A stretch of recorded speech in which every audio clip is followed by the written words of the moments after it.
Welcome to V3 news లక్ష్యం సమాజహితం నేను కీర్తి ముందుగా హెడ్లైన్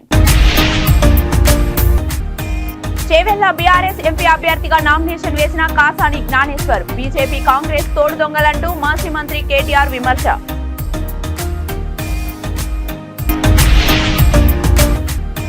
వికలాంగులు ఓటు బ్యాంకు కాదు చట్టసభల్లో గుర్తింపు కోసం పోరాటం పెనుగొండ నియోజకవర్గం నుంచి స్వతంత్ర అభ్యర్థిగా పోటీ చేసిన వికలాంగ నిరుద్యోగి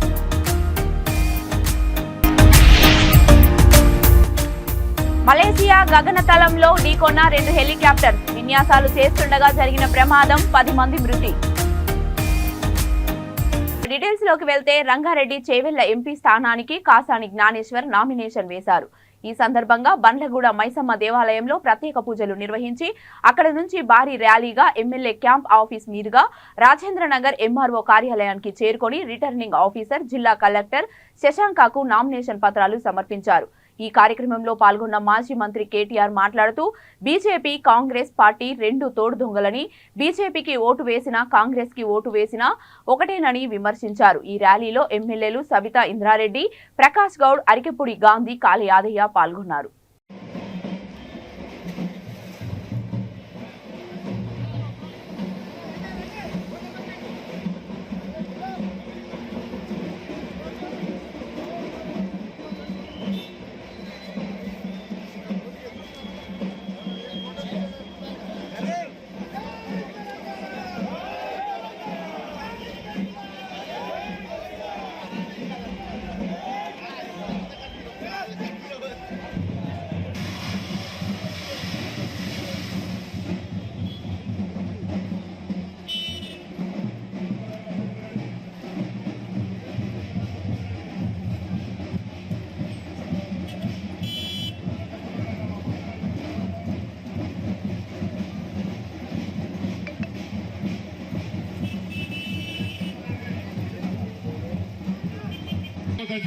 గుణపాఠం చెప్పే విధంగా మన పెద్ద ఎత్తున కింది స్థాయిలో వెళ్ళి ప్రతి ఒక్కరము మేమే క్యాండిడేట్ అనేటట్టు నేనే ఎంపీ అభ్యర్థిని అనేటట్టు ప్రతి ఒక్కరు కూడా పనిచేసి ఈరోజు మన అభ్యర్థిని గెలిపించి పంపిద్దామని తెలియజేసుకుంటూ జై తెలంగాణ.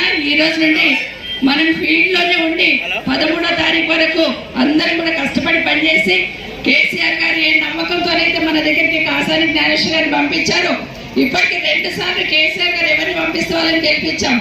విశ్వేశ్వరరెడ్డి గారు ఎవరో తెలియదు, కేసీఆర్ పంపించాడని ఓటు వేసినాం. కారు గుర్తుకి రంజిత్ రెడ్డి ఎవరో తెలీదు, పంపించాం కాబట్టి కారు గుర్తు కొట్టేసి కేసీఆర్ గారిని గెలిపించినాం. ఇప్పుడు జ్ఞానేశ్వర్ గారు అందరికీ పరిచయం, ఈ జిల్లాలో అందరితో మమేకమై అందరితో అనుబంధం ఉన్న వ్యక్తి. కేసీఆర్ గారు పంపించారు, కేసీఆర్ గారు గుర్తు కారు గుర్తు కొట్టేసి పెద్ద ఎత్తున గెలిపించి పంపిస్తాం. చేవెళ్ల పార్లమెంట్ అంటేనే బీఆర్ఎస్ అడ్డా అనేటట్టు ఈనాటి పార్లమెంటు ఎన్నికల సందర్భంగా ఇక్కడికి వచ్చేసినటువంటి గౌరవ పెద్దలు పూజ్యులు కేటీఆర్ గారికి, అదేవిధంగా పెద్దలు సత్తాయింద్ర రెడ్డి గారికి, ప్రకాష్ అన్న గారికి, ఎమ్మెల్యేలకు ఈ కార్యక్రమాన్ని చేసినటువంటి మీరు బాగా గమనించాలి. ఎన్నికలు 20 రోజులు. ఈ ఎన్నికల్లో భాగంగా చాలా మంది చాలా విషయాలు మాట్లాడినటువంటి సందర్భాలు ఉన్నాయి. మీరు ఒకటి బాగా గమనించాలి. ఒక పెద్ద మనిషి బీసీలకు దమ్ము ఉంటే, బీసీలకు సీమనెత్తులుంటే చేవెళ్ల గడ్డ మీద కాసాని జ్ఞానేశ్వర్ గెలిపేమని సవాల్ విసరడం జరిగింది. సబ్బండ వర్గాలతో కూడుకున్నటువంటి సమాజంలో సత్యసాయి జిల్లా సోమందేపల్లి గ్రామానికి చెందిన నరేంద్రబాబు గౌడ్ అనే వికలాంగ నిరుద్యోగి పెనుగొండ నియోజకవర్గం స్వతంత్ర అభ్యర్థిగా ఎమ్మెల్యేగా పోటీ చేయనున్నాడు. ఈ సందర్భంగా మాట్లాడుతూ వికలాంగ నిరుద్యోగులు గౌడ కుటుంబాల కోసం ఎస్సీ, ఎస్టీ, బీసీ చేనేత కార్మికుల వారి కోసం పోటీ చేస్తున్నానని 175 స్థానాల్లో వికలాంగులకు 12 ఎమ్మెల్యే స్థానాలు, 3 ఎంపీ స్థానాలు ఇవ్వాలని 1995లో చట్టం వచ్చిందని, అసెంబ్లీలోనూ పార్లమెంట్లోనే ఎక్కడా ఇవ్వలేదని ఆయన ఆవేదన వ్యక్తం చేశారు. వికలాంగుల ఓట్లను ఓటు బ్యాంక్ లాగానే చూస్తున్నారని, వికలాంగుల కోసం వారి గుర్తింపు కోసం పోరాడతానని, ప్రజల అందరి ఆదరణ కావాలని, అధిక మెజారిటీతో గెలిపించాలని కోరుతున్నట్లు తెలిపారు. నేను క్యాండిడేట్ సార్, మా మిస్సెస్, మా సన్, మా ఫ్రెండ్. ఇంకా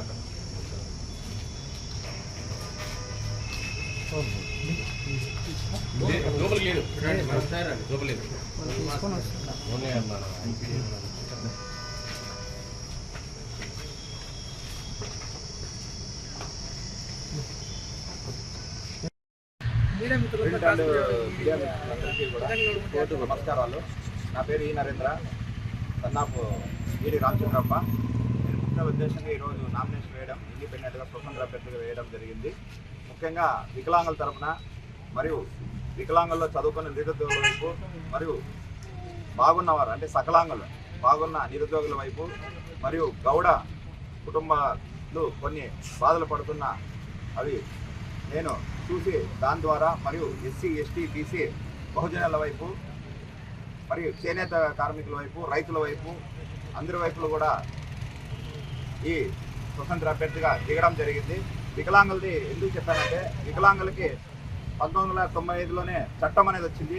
ఆ చట్టాన్ని తీసుకొచ్చింది జావీద్ అనే ఒక చాలా పోరాటాలు చేసి ఆయన ఈ 1990 చట్టాన్ని తెచ్చాడు, వికలాంగ చట్టం. మళ్ళీ దాన్ని కొద్ది సవరణలతో అంటే 7 విభాగాలు అంటే 7 రకాలుగా ఉన్న వాళ్ళని 1990 చట్టం ప్రకారం విభజించి దాని ప్రకారం అందరినీ వికలాంగుల్ని కలపడం జరిగింది. అందులో భాగంగా దాన్ని కొద్దిగా సవరణ చేయడం జరిగింది. 2016 చట్టం ప్రకారం 21 రకాలునే దానిలో పొందుపరిచినారు. కానీ వికలాంగులకు కలిగి ఉన్న శాతం 4% ఉంది. 4% నుంచి 5% చేయాలని కూడా డిమాండ్ చేశారు. కానీ ఇప్పుడు 4% కూడా అనుకున్నప్పుడు కూడా మన రాజ్యాంగంలో పొందుపరిచినట్లు 4% అన్నవాడు 175 స్థానాలు ఉన్నవాడు 9 నుంచి 12 స్థానాల్లో ఎమ్మెల్యే ఎంపీ అభ్యర్థుల్లో కూడా 12 మంది ఎమ్మెల్యేలు కూడా రావాలా. ఎంపీ స్థానాల్లో 1 నుంచి 3 స్థానాలు ఎంపీ స్థానాలు ఇవ్వాల్సి వస్తుంది. కానీ ఎక్కడా కూడా ఈ వికలాంగులకు రాజ్యాంగంలో అసెంబ్లీలో కానీ పార్లమెంట్లో కానీ ఎక్కడా కూడా అవకాశం లేకపోవడం వల్ల వికలాంగులు చాలా వేదనకు గురవుతున్నారు. వాళ్ళ తరఫున చట్టాలు తీసుకొచ్చి ఇన్ని ఉన్నా కూడా ఎవరు కూడా వికలాంగులు పట్టించుకోవడం లేదు.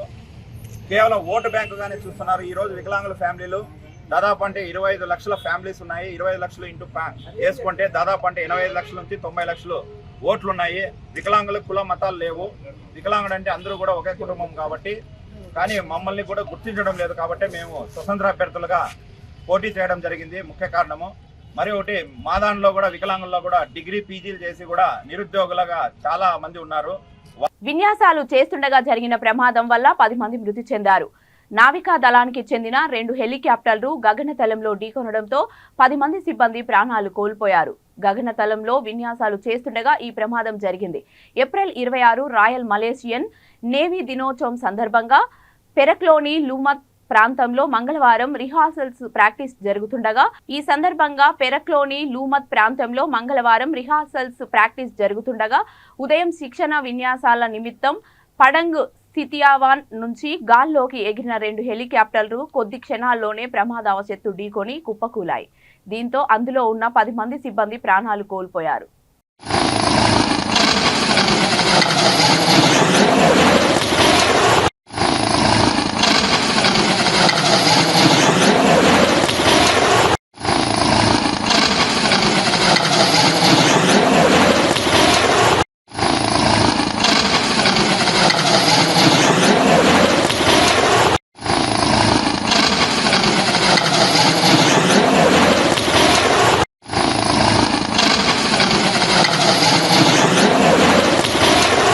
ఉప్పల్ పోలీస్ స్టేషన్ పరిధిలో హైదరాబాద్ వరంగల్ జాతీయ రహదారి ఉప్పల్ చెరువు కట్టపై రోడ్డు ప్రమాదం జరిగింది. ఘటనలో యువకుడు అక్కడికక్కడే మృతి చెందాడు. యువకుడి ద్విచక్ర వాహనం స్కిడ్ అయి రోడ్డుపై పడిపోగా వెనక నుండి వస్తున్న ఆర్టీసీ బస్ యువకుడి తలపై నుంచి వెళ్లడంతో యువకుడు అక్కడికక్కడే మృతి చెందాడు.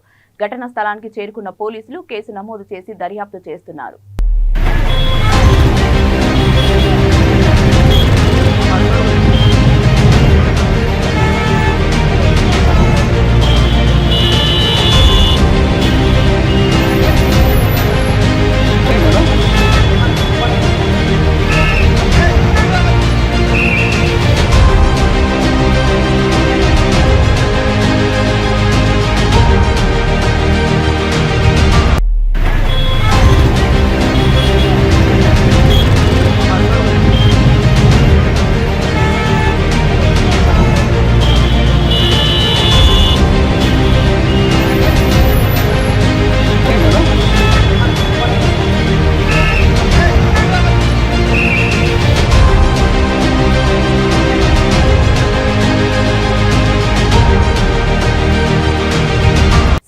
హనుమాన్ జయంతి ఉత్సవం పురస్కరించుకొని మోండా మార్కెట్ పెరుమాల్ వెంకటేశ్వర దేవాలయం దగ్గర నుంచి శివాజీనగర్ ఫ్రెండ్స్ అసోసియేషన్ ఆధ్వర్యంలో ఏర్పాటు చేసిన అన్నదాన కార్యక్రమానికి ముఖ్య అతిథిగా బీజేపీ మల్కాజ్గిరి ఎంపీ అభ్యర్థి ఈటెల రాజేందర్, మోండా మార్కెట్ కార్పొరేటర్ కొత్తం దీపిక పాల్గొన్నారు. ఈటెల రాజేందర్ భక్తులకు ప్రసాదాన్ని పంపిణీ చేశారు. అనంతరం పార్టీలో చేరిన కోనేరు బావి ప్రాంతానికి చెందిన బీఆర్ఎస్ కార్యకర్తలకు ఈటెల రాజేందర్ కాషాయ కండువాలు కప్పి పార్టీలోకి ఆహ్వానించారు. ఈ సందర్భంగా ఈటెల మాట్లాడుతూ మల్కాజ్గిరిలో కాషాయ జెండా ఎగరవేసేందుకు ప్రతి ఒక్కరూ బూత్ స్థాయిలో కష్టపడి పనిచేయాలని సూచించారు. ఈ సందర్భంగా తెలంగాణ ప్రజలందరికీ హనుమాన్ విజయోత్సవ శుభాకాంక్షలు తెలియజేశారు.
అన్నా అడ్డ రావద్దు.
విశాఖపట్నం జిల్లా Endada MVV city night stay point నుంచి ముఖ్యమంత్రి వైఎస్ 21వ రోజు బస్సు యాత్ర ప్రారంభమైంది.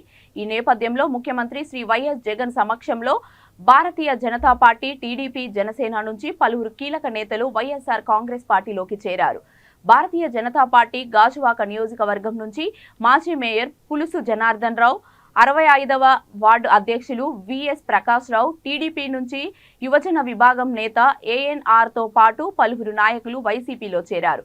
పార్టీలో చేరిన నేతలకు కండువా వేసి పార్టీలోకి ముఖ్యమంత్రి ఆహ్వానించారు. ఈ కార్యక్రమంలో YS Congress party Gajuwaka MLA అభ్యర్థి గుడివాడ అమర్నాథ్ తదితరులు పాల్గొన్నారు.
పాణ్యం నియోజకవర్గానికి తను చేసిన అభివృద్ధి కార్యక్రమాలే తనను మళ్లీ ఎమ్మెల్యేగా గెలిపిస్తారని వైసీపీ అభ్యర్థి కాటసాని రాంభూపాల్ రెడ్డి అన్నారు. పాణ్యం నుంచి వైసీపీ అభ్యర్థిగా కాటసాని రాంభూపాల్ రెడ్డి తన కుటుంబ సభ్యులతో కలిసి తన ఇంటి నుంచి కార్యకర్తలు, అభిమానులతో కలిసి నామినేషన్ దాఖలు చేశారు. ఈ 5 సంవత్సరాల కాలంలో నియోజకవర్గంలో సాగునీటి అవసరాలు తీర్చడానికి కృషి చేశానని, నన్ను 6 సార్లు ఎమ్మెల్యేగా గెలిపించిన పాణ్యం ప్రజలకు రుణపడి ఉంటానని, వచ్చే ఎన్నికల్లో కూడా ఎమ్మెల్యేగా గెలవడం ఖాయమని కాటసాని రాంభూపాల్ రెడ్డి అన్నారు.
మళ్ళా ఈ రాష్ట్రంలో జగన్మోహన్ రెడ్డి ప్రభంజనమే.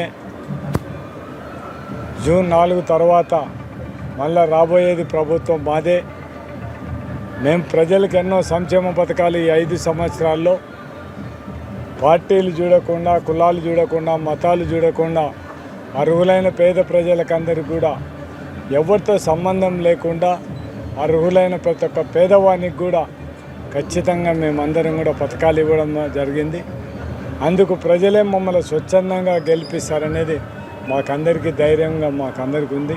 మా జగన్మోహన్ రెడ్డి చేసిన సంక్షేమ పథకాలు, నవరత్నాల్లో మేము ప్రజలకు ఏం చేసినాం ఆ పథకాలే మమ్మల్ని గెలిపిస్తారనే ధైర్యం మాకుంది. కాబట్టి మేము దాని గురించి ఎలక్షన్ జూన్ 4వ తేదీ అయిపోయిన తర్వాత రాబోయేది వైఎస్ఆర్ మళ్ళా రెండోసారి ఈ రాష్ట్ర ముఖ్యమంత్రిగా జగన్మోహన్ రెడ్డి రాబోతున్నాడు. పాణ్యం నియోజకవర్గం నుంచి 7వసారి ఎమ్మెల్యేగా మళ్ళా నేనే గెలిచబోతున్నానని మాత్రం, ఖచ్చితంగా గెలుస్తానని మాత్రం నేను సభాముఖంగా విజ్ఞప్తి చేస్తున్నాను. పాణ్యం నియోజకవర్గ ప్రజల అండదండలు నాకున్నాయి. నన్ను ప్రేమించే పాణ్యం నియోజకవర్గ ప్రజలు, ఓటర్లు అందరూ కూడా నేనంటే వాళ్ళకు ఒక ప్రత్యేకమైన అభిమానం. అందుకే మళ్ళా నన్ను 7వసారి కూడా ఈ పాణ్యం నియోజకవర్గాన్ని గెలిపిస్తారనేది నాకు పూర్తి విశ్వాసం ఉంది.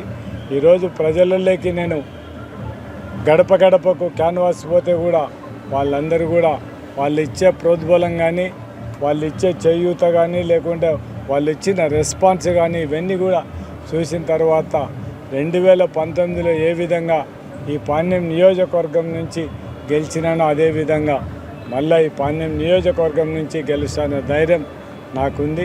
అందుకు నేను ఎప్పుడు కూడా పాణ్యం నియోజకవర్గ ప్రజలకు రుణపడి ఉంటాను. వాళ్లకు నన్ను 1985 నుంచి మళ్ళీ 2009 డీలిమిటేషన్ అయిన తర్వాత కూడా పాణ్యం నియోజకవర్గ ప్రజలు నన్ను ఆదరించడం జరుగుతుంది. కాబట్టి వాళ్ళకి ఎల్లవేళలా కృతజ్ఞత ఉంటాను. ఖచ్చితంగా వాళ్ళ మీద, నా మీద సంపూర్ణ విశ్వాసం వాళ్ళకుంది. కాబట్టి నేను ఖచ్చితంగా గెలిచానే ధైర్యం నాకుంది. అందుకు మీరు పత్రిక ఈరోజు మీరు అందరూ కూడా ఈ విధంగా నాతో ప్రెస్ మీట్ చేసి మీకు అందరూ కూడా నా ఉదయపూర్వక కృతజ్ఞత తెలియజేస్తున్నాను. అదేవిధంగా స్వచ్ఛందంగా వచ్చిన మా పాణ్యం నియోజకవర్గ ప్రజలకు అందరికీ కూడా నేను పిలిచకపోయినా కూడా వాళ్ళే స్వచ్ఛందంగా వచ్చి ఈరోజు ఈ నామినేషన్ కార్యక్రమంలో పాల్గొన్న ప్రతి ఒక్కరికి కూడా నా ఉదయపూర్వక కృతజ్ఞతలు. శ్రీ సత్యసాయి జిల్లా హిందూపురం పార్లమెంట్ అభ్యర్థిగా టీడీపీ, బీజేపీ, జనసేన కూటమి నుంచి బీకే పార్థసారథి నామినేషన్ దాఖలు చేశారు. ఈ సందర్భంగా పుట్టపర్తి గణేష్ సర్కిల్ నుండి కలెక్టరేట్ వరకు ర్యాలీగా వెళ్లి నామినేషన్ దాఖలు చేశారు. ఈ కార్యక్రమంలో బీజేపీ, జనసేన, టీడీపీ నాయకులు, కార్యకర్తలు పెద్ద సంఖ్యలో పాల్గొన్నారు.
13వ తారీఖున జరగబోతున్నటువంటి ఎన్నిక 5 కోట్ల ఆంధ్రుల యొక్క భవిష్యత్తు ఆధారపడి ఉంది. దానికి కారణం దాదాపుగా ఈ 5 సంవత్సరాల కాలంలో జగన్మోహన్ రెడ్డి పాలన ఒక అస్తవ్యస్తమైనటువంటి దుర్మార్గమైనటువంటి పాలన కొనసాగింది. ఈ రాష్ట్రం దాదాపుగా 20 సంవత్సరాలు వెనకబడిపోయింది అభివృద్ధి పథంలో. అందుకోసమే జగన్మోహన్ రెడ్డి ఈ రాష్ట్రంలో ఎన్నో దుర్మార్గమైనటువంటి పనులు చేశాడు. ఈ రాష్ట్రాన్ని భ్రష్టు పట్టించాడు. అదేవిధంగా ఒక హిట్లర్లా, ఒక నియంతలా ఈ రాష్ట్రాన్ని పరిపాలించాడు. ఈ రాష్ట్రంలో ఏ ఒక్కరు కూడా సుఖ సంతోషాలతో లేరు. అదేవిధంగా వ్యవస్థలన్నీ కూడా నాశనం చేసి పడేశాడు, భ్రష్టు పట్టించాడు. అంటే ముఖ్యమంత్రి అంటే ఆంధ్రుల యొక్క అభిమానాన్ని ముఖ్యంగా చూరుకొనాలి, ప్రజల యొక్క భవిష్యత్తుని చూడాలా, ప్రజల యొక్క అభివృద్ధిని చూడాలా. కానీ ఈ జగన్మోహన్ ఆయన అభివృద్ధిని చూసుకున్నాడు తప్ప ప్రజల అభివృద్ధిని చూడలేదు. అదేవిధంగా ఈయన ఈ రాష్ట్రంలో చూసినట్లయితే ముఖ్యంగా యువత ఈరోజు బాధపడుతున్నారు. ఆ రోజుల్లో యువతకి ఏదో ఉద్యోగాలు ఇస్తాడు కదా, యువకుడు కదా అనుకుంటే ఈరోజు ఏ ఒక్కటి కూడా ఫిలప్ చేయలేదు. ఆ రోజు జాబ్ క్యాలెండర్ అని చెప్పాడు. అదేవిధంగా ఉద్యోగాలు నియమిస్తామని చెప్పాడు. డిఎస్సి ప్రతి సంవత్సరం కూడా కండక్ట్ చేస్తామని చెప్పాడు. ఒక్క డిఎస్సి కూడా కండక్ట్ చేయలేదు. అదేవిధంగా ఉద్యోగస్తులంతా కూడా ఈరోజు బాధపడుతూ ఉన్నారు. నెల చంద్రబాబు నాయుడు గారి ప్రభుత్వ హయాంలో ఉద్యోగస్తులకి జీతాలు ఇచ్చేవాళ్ళం. అయితే ఈనాడు చూస్తూ ఉన్నాం 5-6 తారీఖులైనా 15 తారీఖులైనా కూడా జీత భత్యాలు రావడం లేదు. అదేవిధంగా పోలీసులు కూడా బాధపడుతున్నారు. హెచ్ఆర్ఏ కానీ టీఏడిఏ కానీ ఏవి కూడా రావడం లేదు. అదేవిధంగా ఈరోజు రైతాంగం బాధపడుతున్నారు. రైతులకు రావాల్సినటువంటి ఇన్పుట్ సబ్సిడీ కూడా 17-18కి రావాల్సినటువంటి దాదాపుగా 1600 కోట్లు అనంతపురం జిల్లాకు రాలేదు. అదేవిధంగా అందరినీవా అనంతపురం జిల్లా వెనకబడినటువంటి మారుమూల ప్రాంతం. ఈ ప్రాంతానికి నిలిస్తే బంగారు పంటలు పండించవచ్చు. అదేవిధంగా ఆ రోజు మన నందమూరి తారక రామారావు గారి యొక్క ఆలోచనతో శివరామకృష్ణయ్య గారి ఒక ఇంజనీర్ సలహాతో అందరినీవా పథకాన్ని ఏర్పాటు చేసి ప్రారంభించింది ఆనాడు నందమూరి తారక రామారావు గారు. అయితే ఈనాడు చంద్రబాబు నాయుడు గారు మొత్తం అందరినీవా కెనాలన్నీ కూడా పూర్తి చేయడం జరిగింది. అనంతపురం జిల్లాలో ముఖ్యంగా చెర్లోపల్లి కానీ, మారాలు కానీ, గొల్లపల్లి రిజర్వాయర్లు కానీ ఈరోజు ఇన్ని రిజర్వాయర్లు వచ్చాయంటే అది ఆయన చంద్రబాబు నాయుడు గారి యొక్క కష్ట ఫలితమే. అదేవిధంగా మనం చూసాం ఆ రోజులో వైడింగ్కి దాదాపుగా అందరినీవా కెనాల్కి 1000 కోట్ల ఖర్చు పెట్టాం. అదేవిధంగా ఈ జగన్మోహన్ తర్వాత ఒక తూటుబట్టు కూడా ఖర్చు పెట్టలేదు. బులెటిన్ ముగించే ముందు హెడ్లైన్స్ మరొకసారి. చేవెళ్ల బీఆర్ఎస్ ఎంపీ అభ్యర్థిగా నామినేషన్ వేసిన కాసాని జ్ఞానేశ్వర్. బీజేపీ కాంగ్రెస్ తోడు దొంగలంటూ మాజీ మంత్రి కేటీఆర్ విమర్శ.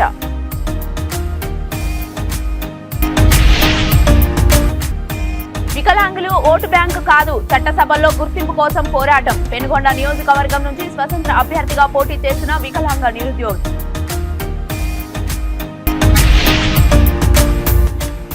మలేసియా గగనతలంలో ఢీకొన్న 2 హెలికాప్టర్స్. విన్యాసాలు చేస్తుండగా జరిగిన ప్రమాదం, 10 మంది మృతి. ఇవి ఇప్పటివరకు ఉన్న అప్డేట్స్. మరిన్ని అప్డేట్స్ కోసం చూస్తూనే ఉండండి V3 న్యూస్. లక్ష్యం సమాజహితం.